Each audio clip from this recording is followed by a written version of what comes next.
بسم اللہ الرحمن الرحیم۔ السلام علیکم۔ بنی اسرائیل میں دو بھائی تھے جن میں سے ایک مسلمان اور دوسرا ہندو تھا۔ دونوں دریا کے شکاری تھے، یعنی مچھلیوں کا شکار کیا کرتے تھے۔ کافر بت کو سجدہ کرتا، مگر جب مچھلیوں کے لیے دریا میں جال ڈالتا تو اس قدر مچھلیاں آ جاتی کہ ان کو کھینچنا مشکل ہو جاتا۔ مگر مسلمان کے جال میں صرف ایک مچھلی آتی اور وہ اسی پر صبر کے ساتھ خدا کا شکر ادا کرتا۔ اتفاق سے اس مسلمان کی بیوی ایک روز چھت پر گئی تو اس کی نظر کافر کی بیوی پر پڑی جو زیور اور بہترین لباس سے آراستہ تھی۔ یہ دیکھ کر اس مسلمان کی بیوی کے دل میں وسوسہ پیدا ہو گیا، کاش میں بھی ایسی ہوتی۔ تو کافر کی بیوی بولی، تو اپنے شوہر کو آمادہ کر لے کہ وہ بھی میرے شوہر کے معبود یعنی بت کی عبادت کیا کرے، تاکہ تو بھی میری طرح مالدار ہو جائے۔ یہ سن کر مسلمان کی بیوی غمزدہ ہو کر نیچے آئی، اور جب اس کا شوہر گھر آیا تو بیوی کا حال دیکھ کر دریافت کیا کہ آخر کیا بات ہے جس سے تو اس قدر غمزدہ معلوم ہوتی ہے۔ اس کی بیوی کہنے لگی، بس میاں یا تو مجھے طلاق دے دو یا اپنے بھائی کے معبود کی پوجا کرو۔ یہ سن کر اس کے شوہر نے کہا، خدا کی بندی خدا سے نہیں ڈرتی؟ ایمان کی دولت کے بعد یہ تو کفر کی باتیں کرتی ہے۔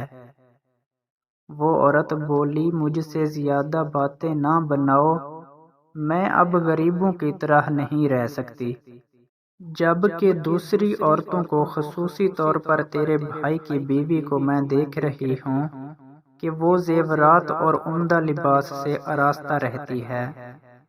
جب اس مرد مومن نے دیکھا کہ عورت ضد پر اتر آئی ہے اور اس کا اصرار حد سے بڑھ چکا ہے تو اس نے عورت کو تسلی دی اور کہا، اچھا گھبرانے کی ضرورت نہیں، میں کل سے کاریگروں اور مزدوروں میں جا کر محنت کر کے تمہیں روزانہ 2 درہم دیا کروں گا۔ ان 2 درہم سے تو اپنی حالت درست کر لینا۔ یہ سن کر عورت کو کچھ تسکین حاصل ہوئی۔ صبح سویرے وہ مرد مومن مزدوری کی تلاش میں نکلا، لیکن کسی نے اس کی بات نہ مانی۔ وہ پھرتا رہا، شہر شہر گاؤں گاؤں کی خاک چھانتا رہا، لیکن کسی نے اس کی مدد نہیں کی۔ بالآخر مایوس ہو کر وہ دریا کے کنارے پہنچا۔ شام تک اللہ کی عبادت کرتا رہا۔ رات کو جب گھر پہنچا تو بیوی نے دریافت کیا، میاں آج تم کہاں تھے؟ اس نے جواب دیا، میں بادشاہ کی خدمت میں تھا، بادشاہ نے مجھ سے اس دن کام کرنے کی شرط رکھی ہے۔ اس کی بیوی بولی، آخر وہ بادشاہ تمہیں کیا دے گا؟ تو اس نے جواب دیا، میرا بادشاہ بڑا کریم ہے اور اس کے خزانے مال و دولت سے بھرے ہوئے ہیں، وہ مجھے وہ دے گا جو میں چاہوں گا۔ چنانچہ اسی طرح وہ اپنے معبود برحق کی عبادت میں مصروف رہا۔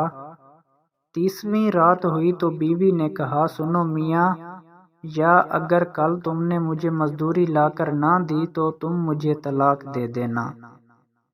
یہ سن کر اس کو کسی قدر پریشانی لاحق ہوئی۔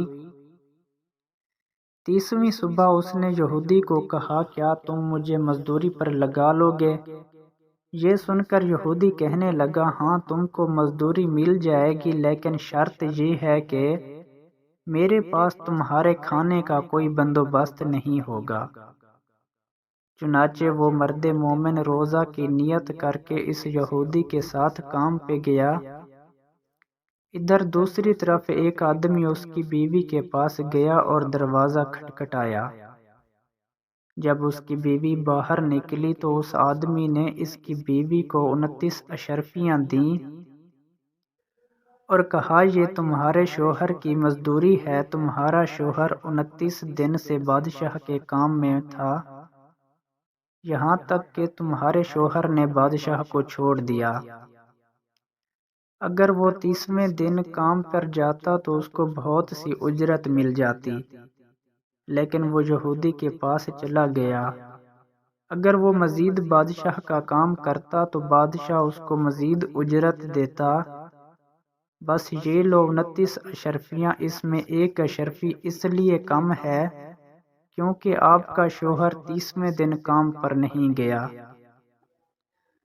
چنانچہ وہ عورت ان میں سے ایک اشرفی لے کر بازار گئی۔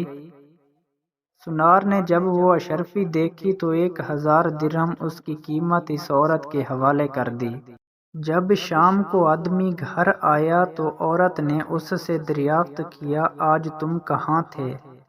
اس نے جواب دیا کہ آج میں ایک یہودی کے ساتھ کام پر تھا۔ اس کی بیوی نے کہا، آخر بادشاہ کی خدمت ترک کر کے دوسرے کی خدمت کیوں کرتے ہو؟ پھر اپنے شوہر کو اشرفیوں کا واقعہ سنایا، جس کو سن کر وہ مرد مومن روتے روتے بے ہوش ہو گیا۔ جب اس کو ہوش آیا تو اس نے بیوی سے کہا، افسوس میں نے بادشاہ دو جہاں کی خدمت کا حق اپنے اوپر لازم نہ کیا۔